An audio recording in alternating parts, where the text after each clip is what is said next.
It's day 23 of strengthening your marriage.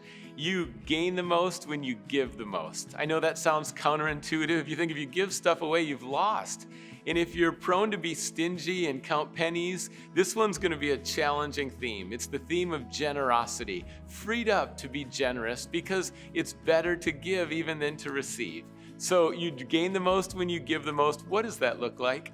I remember when Laurie and I, brand new in our marriage, we had one car. We were trying to coordinate schedules, figure out how we could make it work. And there was a couple that noticed this. And they took us out to dinner. We went out for a sushi dinner. Then afterwards, we were at their house.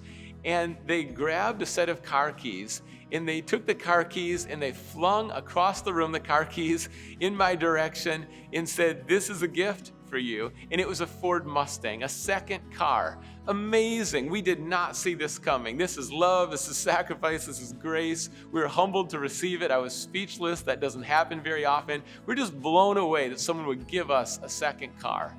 And that kind of generosity, it's life-changing. You don't forget it. It's memorable. Now, I remember when we lived in California, we had a lot of things growing in our backyard, including plum trees. And it became annual that we would harvest all the plums and then distribute them to neighbors, to friends, and people would say, "Hey, we want some plums this year." And it was some work, but it was so cool that right there we had a plum tree and we could just give the fruit away.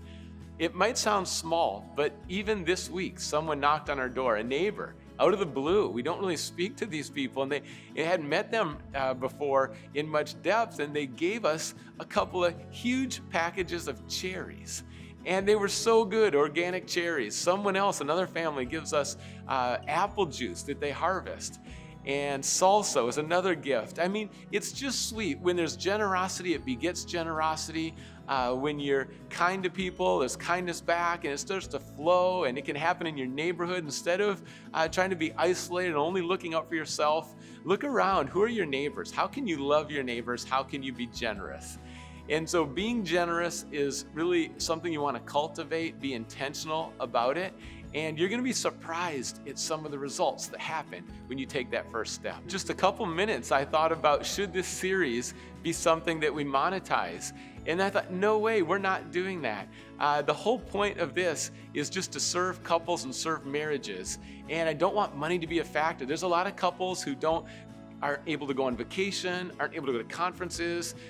Maybe they can't purchase, in terms of counseling, the kind of resources they want. And this doesn't replace it, but it's just something that's free. And when you are also generous, you're gonna grow together as a couple. So here's the challenge. Have fun with this one this week. Surprise someone with a gift. Think about who you two want to just bless, who you want to serve. Think of a gift to surprise them. It can be as simple as a gift card, and it doesn't have to be, a massive amount of money. It might be $25. But you also might think it's time to give a $250 gift to someone. Just surprise someone with a gift. You can choose if it's anonymous or you can write a nice letter with it. But someone who wouldn't expect it, drop that gift, and what you'll see is how energizing it is, how joyful it is, and let that be a step towards generosity together, because you gain more when you give than when you receive.